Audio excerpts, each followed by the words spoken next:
I'm Maria Menounos, and you're tuned in to AfterBuzz TV, the ESPN of TV talk. Now, let the buzz begin. Hey everyone, I'm Rachel Goodman, and we're here for another amazing talk about Snowpiercer. Today we're talking about episode 7, and we've got special guest Ito Goldberg.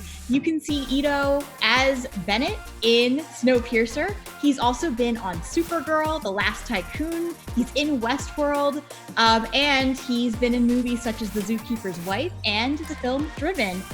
Ito, thank you so much for being here today. Thank you very much for having me. Thank you. It's great to be here. Awesome. And we also got our amazing Snowpiercer enthusiast, Trina. What's up, everybody? Hello. I am excited to talk about this buck wild episode, and I'm glad that you're here. You know, because I have a bone to pick with you later, so we'll get into it. I understand. Me off there. I understand. I get it. But okay. Yeah, episode was jam-packed. Oh my goodness, yes. And I mean, I've been dying to talk about this because one of the things I just want to throw out there right now is the fact that we had the voiceover at the beginning of the episode, basically asking the question of, are we all selfish? Well, I mean, the voiceover was pretty much saying, yes, we are. Then we had the answer to the question at the end. So before we even dive in, I just want to ask that overarching question of, do you, Ito and Trina, what do you think how do you think they were trying to answer this question of we're selfish? It really was a question of, are we selfish and why or why not? Trina, you want to go first? I don't mind going first. You know, you can go. The episode's called "The Universe is Indifferent," right? Mm-hmm. And I think that there is this theme that's running through the whole episode, which is just kind of like this fight for status and power and identity. And I think that as soon as people get a handle on that, just a little bit, like their power just kind of like goes out of control, you know. And I think that there's the episode saying a lot about that. And you see, like in the episodes to come, that just gets worse and worse. Absolutely. It gets busier and busier. It gets more and more intense as the nice try. Tell us exactly how. Okay. So in episode 8. Yes, we're listening. Perfect. Everyone listening at home. Trina, how would you answer that question? I was watching Melanie so closely this episode because I was loving watching her spin out because she needs to be taken down and it's coming. And so watching her start from, you know, the usual and then just seeing it in her eyes as everything got worse and she had to start putting action where she usually only uses her mouth. Mm-hmm. And so that's what I was watching. And, you know, whether we're selfish or not, obviously everybody is. Yeah.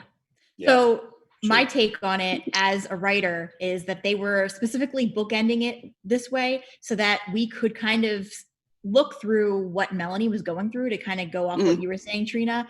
I was specifically watching her too, because with Melanie, here's the thing is that she is such a fascinating character. She does all of these awful things. But then you see that maybe who she really is not the person who she presents to people who are part of this rebellion, like, for example, Josie. So my answer to that question, I almost felt like what they were trying to say is, yes, we do selfish things, but the reality is sometimes even the things that people are doing that can seem very selfish and terrible and narcissistic really aren't selfish, because Melanie, we can see that to me, I don't think she really wanted to do those things to Josie. Is she a bad person? I think so, yes. But I also think there's a part of her that isn't a bad person. And I think there's a part of her that really doesn't want to do these things and that she really at least believes what she's saying, which is the final couple of lines we get in the episode with Melanie saying, I'm not doing this to be happy. Engineers are not happy. I'm doing this for the greater good of the train. Yeah. And it's also what she tells Miles at the end, you know, that the train is just a lot more important than our needs. And I think that you pretty much hit the nail on the head there with Melanie. I think that she's always going to come across as this very stern, kind of very strong, controlling power, but she has to be in the situation that she's in, to kind of, they keep this a thread that's going through the season and through the shows. It's like this thing about maintaining order, and this is what's worked for over 7 years now, and we don't know what it's going to be like without that order, and what is the most important thing. It's possibly the fact that we're the last humans on the planet, and we need to rescue them. We need to maintain those lives. Yeah, and that's a really good point. And just the fact that, kind of going off of that with Melanie and even with Bennett as a character too, just watching some of the things that they have to do to keep the order. Ito, do you want to speak to that with Bennett and some of what he's going through? In I think that you see kind of, you were saying that Melanie is, she does these horrible things. And for example, we'll talk about the scene with her and Josie, because possibly scene of the season so far, Yes. An incredible scene directed by Helen Shaver. Just an incredible scene written by Donald Jones. It's amazing, but we'll come back to that. So as soon as you see that, and as soon as you see what she does, there's this moment when you see her throwing up in the toilet straight away, and that's she's in her quarters, and I think that it was very interesting that they did that in her quarters, because that's really, once she passes that, the door to the engine, she is, she turns into the human that she is, I think, but you don't get to see that with Ben that much, so I will say that he does have the best interests of humanity, and I think that with Melanie having great power comes great responsibility, and I think that he is just extremely loyal to Melanie, and there is history of why they do what they do, and we find out a lot more about that in season 2. Come on. Which is I know. I went even more episodes. I'm sorry, but so and it was really fun kind of seeing that and spending time on those episodes. But so you don't really see that flip side of Ben. What you see really is, I'm an engineer. I'm I get stuff done, when we had the leak because of the bullet, I went down to kind of look at that. That's the kind of stuff that he does. He tries to kind of get his hands on everything, but really he's just really loyal to Melanie, and he's really trying to help her in her mission. Yeah. But and you really more and more people find out the reality of what's going on up in the engine. Oh man, now here's the thing. This episode, we didn't necessarily find out a lot about Bennett, but we found out a lot about Ruth.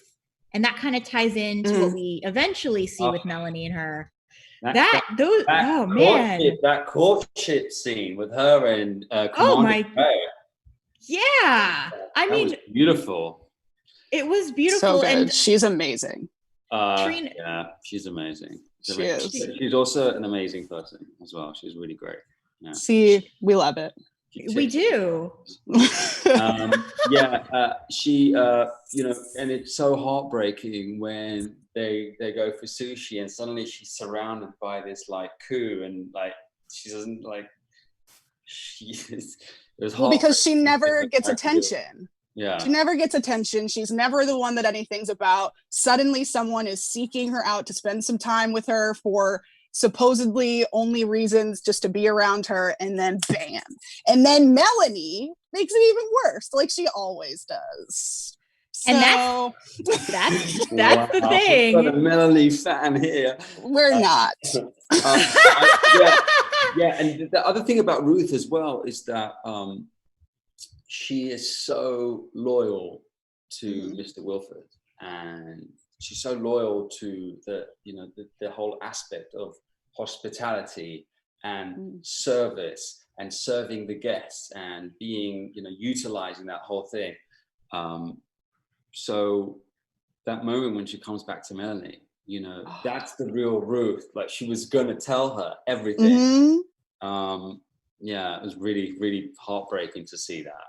And heartbreaking to see that. Let's talk about the heartbreaking moments of the episode. Heartbreaking to see that. Heartbreaking to see I like Bess Till realizing that she was really on the wrong side of things, that moment where there's like a close-up of her outside the interrogation room. Yeah, and she was like, what else, guys? How about the moment with Zara going in and betraying Josie? And it was heartbreaking for two reasons. One, because I can actually understand why Zara would have given up Josie so that she could save her baby. I understand that. And also it's characteristic. This is the woman who left the tail end when she could. Yes, she's going to betray someone to save her child. Oh my God, so shocking. There's an incredible scene coming up with her and Josie. It's with her and Josie. Yeah, with Zara and Josie. What? Okay. Okay, we'll take it. We won't. Wait. So, okay, now I'm thinking here, because we didn't really see Josie die. I assume she did. Wait, can I ask you a question about your almost interaction with Josie? Not yours, obviously, Bennett. We're talking about the same person in my head. So when y'all were in the scene where Miles was in the bed and Bennett obviously knew that there was some tomfoolery happening with that nurse, why didn't Bennett go after the person when he knew that something bad was probably happening or bad to him? I think that he only had a hunch that was going on.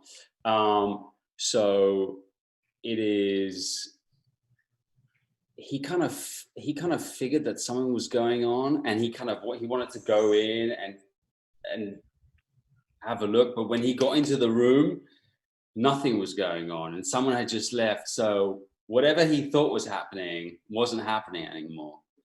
But he followed to the door, so he was very suspicious. I know, but his priority was keeping Miles. Here's the other thing, is that I also feel like Bennett as a character is more humane than Melanie. There's no pretenses. Bennett just is who he is. Can you say anything about that, Ido, about, what we can, if we're on the right track here with assuming that? Okay, so ask me that one more time. Okay. The question is, am I correct in the way that I'm perceiving Bennett, which is that he's a lot more humane than Melanie? Well, I know that's really hard to believe. No. There really is like a hierarchy of priorities and what's important. And the most important thing is keeping the train moving, right? And then, once the train stops, it can't go anywhere, So everyone's dead. Yeah, so that's our main priority, to keep that train moving. So there's many things that they're going to have to do that don't ring true to the way we live our lives as like a normal society. But really, I have to stress that they have their best interests at heart. Yeah. Promise you. Cool. Okay. I mean, that does make sense. And also, like you're saying too, we can see even when Melanie is not in that situation and she's in her own private quarters, or when we see her with Bennett, there's a more human side to her. Like, she feels like someone that, you could have gone to school with, or just someone you could have worked with, or just, a regular, very intelligent human being. But she has to kind of put on this mask and go out and be a certain person to ensure order. So let's talk a little bit more about that scene that we've been kind of, discussing a little bit with Josie and the hand. What a mood ruiner of the day that was. She lost the whole hand.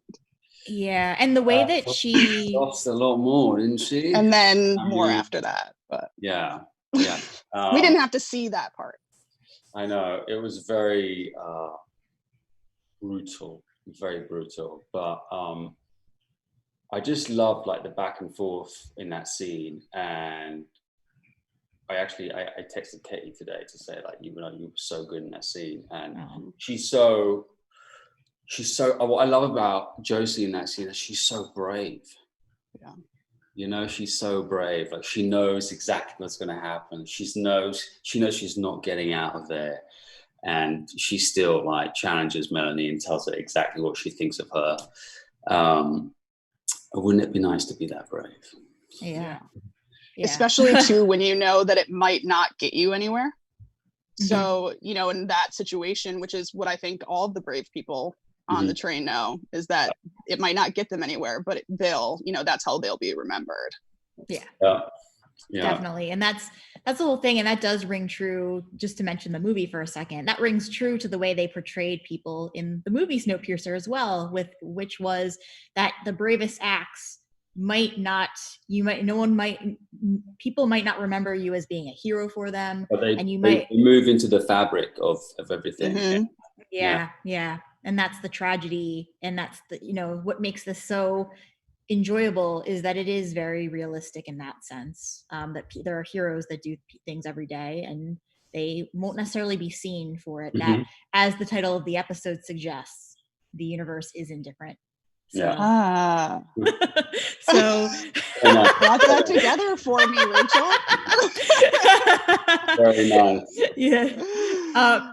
So I feel like we should definitely talk a little bit more about the actual rebellion with Layton and what they're kind of doing in the background in the third class. Trina, especially with Miss Audrey, what were some of your thoughts as we were watching this planning unfold? And Terrence too. Terrence was involved. Yeah. So last week we had Lena Hall on the show, and it made me watch it so much more closely, just to pay so much more attention to Miss Audrey and see, what she's up to and how she was going to handle the Layton of it all. If I was her, I would probably, Layton's very on the edge, and I actually don't trust him at all. So I was worried for her taking him in and what's going to happen to her if he somehow gets found, because the night car, which is the nightclub. It is a nightclub. It's definitely many things. Exactly. It's spoken about as if it's so safe, like that he couldn't be found, but I just don't. It made me so nervous. Yeah, I think that Miss Audrey, I think it was a really smart move to go to the night car, because Miss Audrey kind of controls that whole area. Got it. Clay and lots of other people who work for her. I just love that moment where his hand comes out of the trolley. He's like, pull me out. The way it just kind of comes out. But I think that's a great place to kind of start all of that, because she's just connected to so many parts of the train. Yeah, she really is. And no one touches her, huh? Yeah. Well, no, there's something special going on there in the night car, Magic. There's like a vibe. Yeah. And that's one of the things, is that with Terrence, we're going to get to that scene at the end with Daveed Diggs and the magic hallway with the mirrors. I feel like maybe this is probably a good time to talk about this now then, with him going back there, and the performance that we saw with, finding out that Josie is dead, and just watching Layton's reaction to it. Oh, it was so painful. Yeah. And shot so beautifully as well. It was done so well in that sound. It was just kind of this moment where he's probably thinking that this was all his fault. Yeah. And he was just in a room full of mirrors that all he could see was himself, He couldn't escape himself at that moment. And things keep happening to him one by one. Yeah, and I think it was heartbreaking with Lena's voice over it. It was a great way to end it. Great way. Yeah. It was so perfect, because we know Josie, from what we can see, she has died at this point, so that we know, as far as we know, I'm assuming. I'm assuming. Let's just assume she turned into frozen ice. Yeah, let's just assume. So she's gone. But something tells me maybe not. But assuming that she is gone, Layton has now lost her, and he is presumably lost Miles. Because we know. Why do you think she's gone? She's gone. We just don't know. Okay. Yeah, we don't know basically anything. But because we could take what you said to mean that there's a flashback coming up too. Well, also Josie doesn't need to be alive for Zara and her to have a scene together, right? Oh, right. Because of that room. To be in the same scene. Right. That does make sense. Yes. Layers. Added layers to this. Yeah. Well, it's kind of like it's kind of like in that scene going back to like the second episode where Zara and Layton were in the one room where you were able to see the past and it kind of made you so it could maybe that's what we're gonna see. Just more to worry about. More than I can't say. No, please. No, we get it. Yeah. So let's, with the last moments that we have to discuss the episode, let's talk about Terrence. I'm speaking about being worried. He's so good. Perfect. Yeah. So good. He is. And I don't know whether we can trust him or not, because he literally told Layton, oh yeah, P.S. Melanie told me that, she was looking for you. And I told her if I found you, I'd rat you out. But he's so honest about it. Yeah, I feel like he's ultimately that character who's super indifferent as well. Like he's completely looks like after number one, and it was that same mood in the scene with him and Melanie. I feel like his character's seen so much. He's not going to be like, he's not going to be like too easily intimidated, and I think like he'll keep playing people off each other. And this is obviously a question for Sean, not me, but I think his motivation is probably just like looking after himself, Yeah, he's going to do whatever is going to be fine for him. Otherwise, he's not going to do it. Yeah, I mean, just the way he says, listen, this is like a mathematics thing for me. You just don't have the numbers. Yeah. I'm out, Exactly. Yeah, and I got the impression that he wasn't going to go rat them out, but he wasn't going to help either. I'm almost wondering,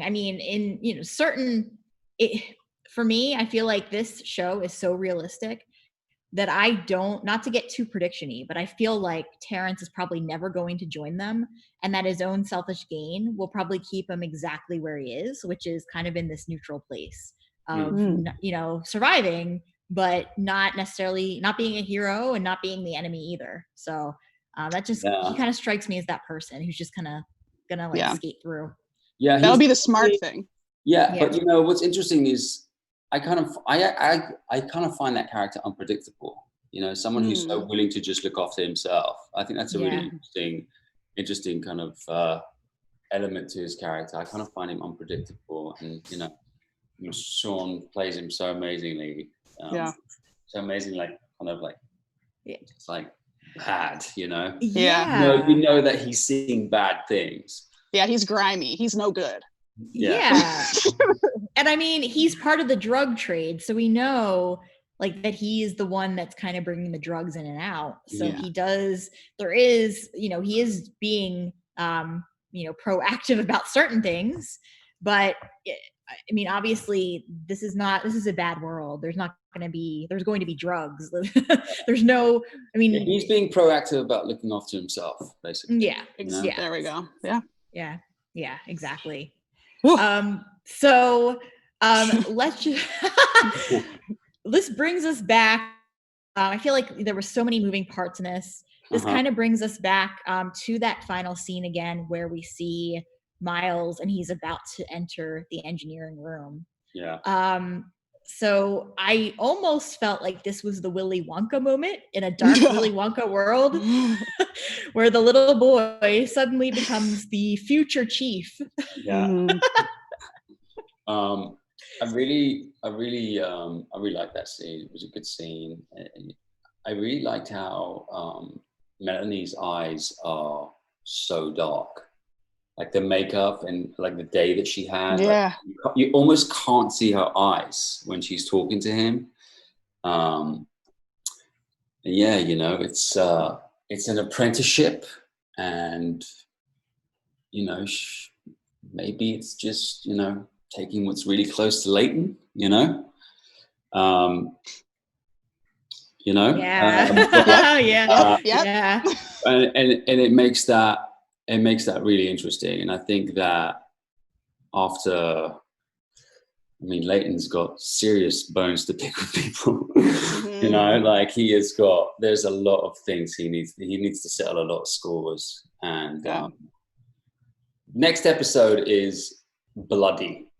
Oh man. Like actual blood? Actual blood. Or all forms of, just actual blood. Like, okay. Yeah. Good to know.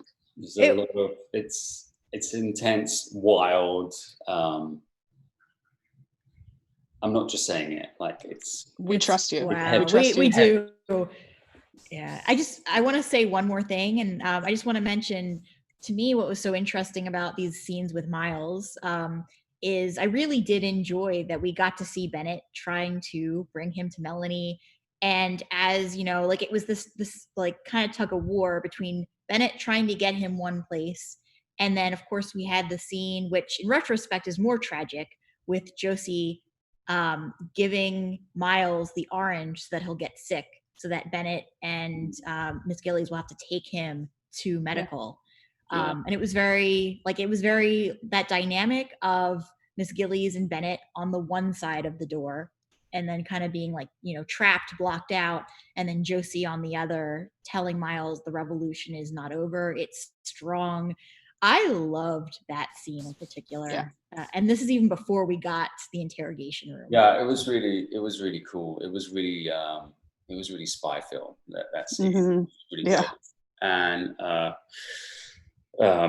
Fiona Broome, who plays Miss Gillis, is so funny. Like she was, you know, it was really, really good. And like she was continuously talking to Bennett, like keeping his attention on the other side. And I just love how Katie was, you know, kind of keeping very kind of harsh and doing everything very kind of low key. It was a really, really good scene. Really good scene. Dr. Pelton was great. It was a great scene. Yeah, it agreed. Was, you know, very, very powerful. And just said it all, Rachel. I don't know what I was going to add, but no, it's true. It was very frustrating to be on the other side of the glass, you know, because I think my instincts were telling me like to go in, but like he couldn't go in. He tried to keep the door open, and she was like, you know, I'll close it and you can have this. So yeah, it was difficult for Ben, I think. Yeah. Can I ask a set question? Do they actually have you, like when they're filming this, is it one like actual room where they have that glass, or is it more like they have the illusion of it being this room, but the reality is they're filming it and it's like an open concept sort of design? No, there is an incredible amount of carriages in the studio, in Martini Studios in Vancouver. And we were joking about the cast member. There's so many trains. There's so many train carriages. The cast was still getting lost walking around in like towards the end of the second season to find the right cars. Yeah. So yeah, every car is really individually like kind of like packed out with detail, and it's pretty amazing. And it's pretty amazing. Wow. Really fun to kind of, you know, when you're not shooting. We did it kind of more obviously to begin with, but just kind of like walk around into a set. Like I don't know how many cars are in a studio, but there's like 5 or 6 main studios, and every studio will have about maybe 10 cars in it. Wow. So you can kind of walk around, or even if the studio is completely deserted, you can go in and just walk around these cars. very cool. That's amazing. Yeah. Thank you for sharing that. Of course. So I think this about wraps up the conversation about the episode. Cool. We actually have a special segment where we're going to ask you a couple of questions. Okay. Awesome. So I just have a few here. My first question is, so what was your favorite moment on the set of Snowpiercer so far?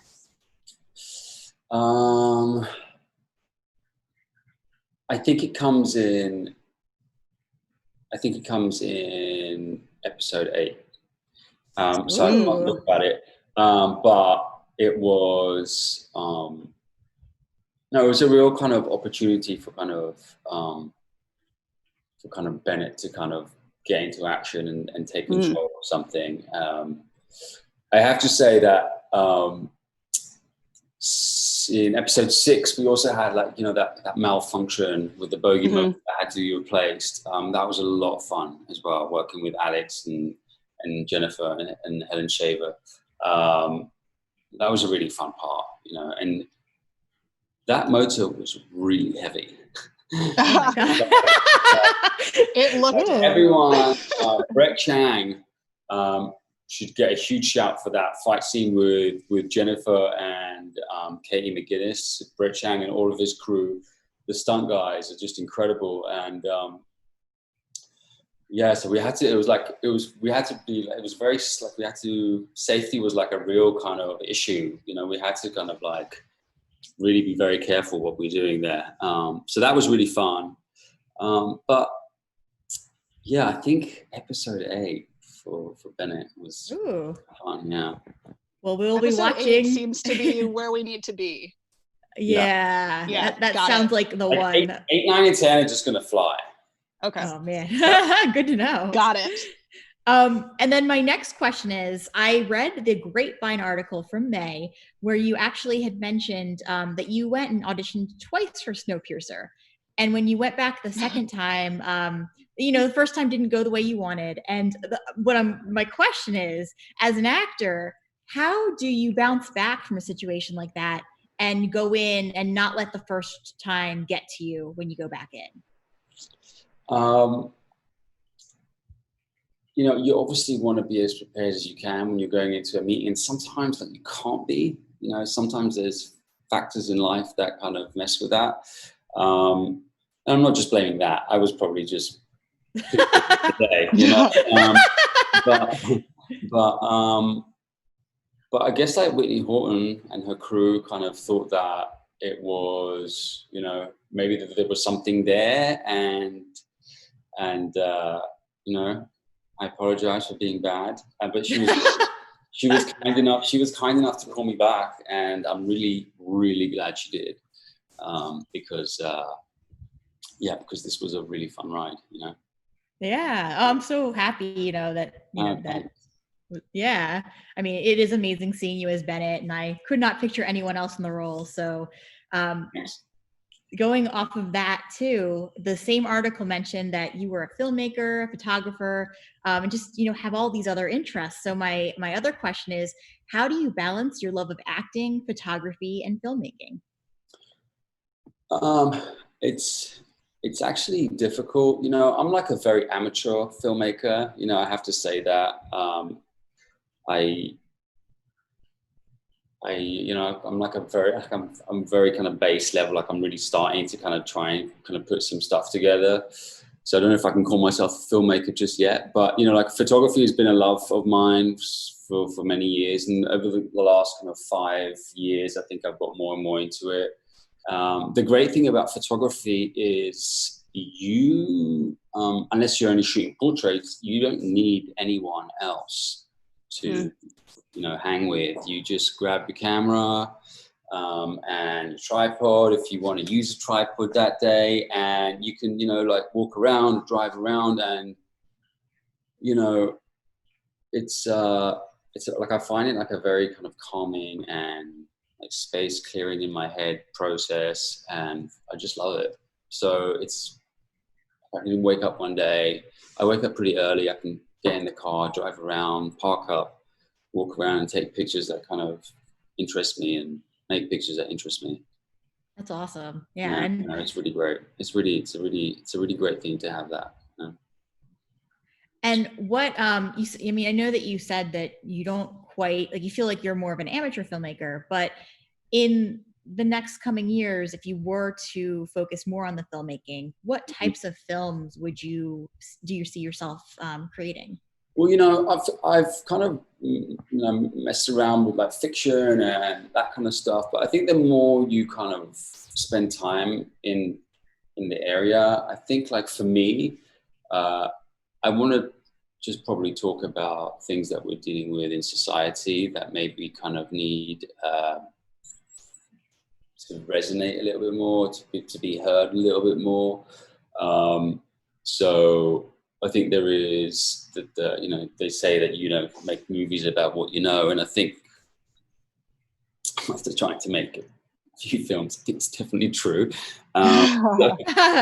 So I think that's probably the kind of stuff that I'd like to do. But I have just made a short that I'm really proud of. I'm kind of like just finishing it up, and it's a really I think like you watch films all the time. It's so hard to direct movies. It's really hard. Really, really difficult. But I think that whatever it is you do, it doesn't really matter what people are going to think about it. What really matters is if you can go somewhere and spend your whole day working and you don't look at your clock till right at the end of the day, then you're doing something fun and you should probably keep doing it. Awesome. Yeah. That's amazing. And quote. Exactly. Direct quote. Exactly. Hanging on my wall. So good. Yes. Thank you. And my final question is more of a fun one. What are you currently watching right now, or is there something you've watched recently that you'd recommend? Okay, so I love Matthew Rhys. So we just started watching the Perry Mason. Yes, I love it. Me too. Yeah. Yes. Yeah. It just that show's so good. So good, doesn't it? It is so good. And yeah, Matthew Rhys is great. So I've been watching that. I just finished watching, I know this much is true. None of these are fun, really. You said this was a fun question. None of these are super fun. Well, the Perry Mason is so good. I've only watched the first episode. We're going to watch the second episode tonight. And I've just started watching, I'm 2 episodes into Too Old to Die Young, which is, again, not very fun. I haven't seen it either. Just beautiful and like elongated, and just every episode's like an hour and a half. So I'm presuming they're director cuts, but really, really good. What are you guys watching? Perry Mason. I literally just watched the first 2 episodes last night, which they're the first 2 that are out. So it was funny to hear you bring that up as the first show. But only 2 that are out now? There are 2, yeah. Yeah, that was what I just watched. And Snowpiercer, and then Barksins, another one, the National Geographic show, which is really what good. is that? I haven't seen that yet. I haven't seen it. It's like early America. Well, it's pre-French and Indian War history, so pre-America, when they were still a colony, and it's men going into New France and establishing a colony there. Wow. Cool. Too heavy for me. There's another show that I think is heavy. I want to watch Pose. So good. So unbelievably good. Usually, when me and my wife, before we go to sleep, we do the laptop thing. She'll watch something if we're not hanging out or watching something together. So she'll watch something, and I'm always the guy who watches with headphones. Yeah. I gave into that too quickly. Now it's always and then and she, every time she was watching Pose, every episode, she sleeps on this side, and she'll always be like. True though, so true. Yeah. Yes. I really want to see that. Yeah. Do it. Awesome. Well, thank you so much. And thank you. Before we end. Thank you for having me. Yeah, of course. Trina, do you want to give your predictions really fast about what you think is going to happen? I think that I really want to hope that Miles is going to remain good the entire time. He's going to stay in there and he's not going to rule and take over the world and be a jerk. That's my one thing. I want Bennett to be a bad guy, but in the way that he takes down Melanie. And I want Melanie to, of course, be taken down. And that's really, those are my predictions that will happen in episode 8 with all of the blood. I don't think Melanie is going to be taken down. I think that she's too interesting of a bad guy for them to kill her off. I think that they might stifle her for a while, but I have a feeling she's part of season 2. I'm just put her in a drawer. Keep her there. I have a feeling, and I feel like it's going to be tricky with Miles because presumably he's going to be on the side of Layton and Josie, but you never know. Come on, Miles. You never know. It could be a matter of Miles finally sees the other perspective because he talks to. You're wrong about the Josie thing. I'm sorry, but it is. There's a good development up there in the engine, and it's like the last 3 episodes just go. All right. Oh man. Well, I am so excited. Ido, thank you so much for being on the show. Thank you. Thank you so much. Yes, of course. And where can everyone find you, Ido? At home? No. I was going to say, don't give your address right now. Instagram is at Ido Photo and Ido G on Twitter. Yes. And Trina, where can everyone find you? Y'all can find me at Hey Trina Dong on Twitter and Instagram. Oh, awesome. You said it with so much gusto. I say it, we're rehearsed. We say it every show. It's okay. And you guys can find me on @Rach Goodman on Twitter or on my author Instagram account @Rachel Radner Author. Until next week, have a wonderful week, everyone, and we'll see you next time. Bye. Bye. Bye. Our founder, Kevin Undergaro, and me, Maria Menounos, would like to thank you for tuning in to AfterBuzz TV. Remember, we're not just the first, we're the biggest in the world, and we're the only destination for all your favorite TV shows. Whatever you crave, we've got it. So go to AfterBuzzTV.com and check out our lineup. Buzz you later. The views expressed herein are those of the hosts only and do not necessarily reflect the views of AfterBuzz TV or its owners or principals.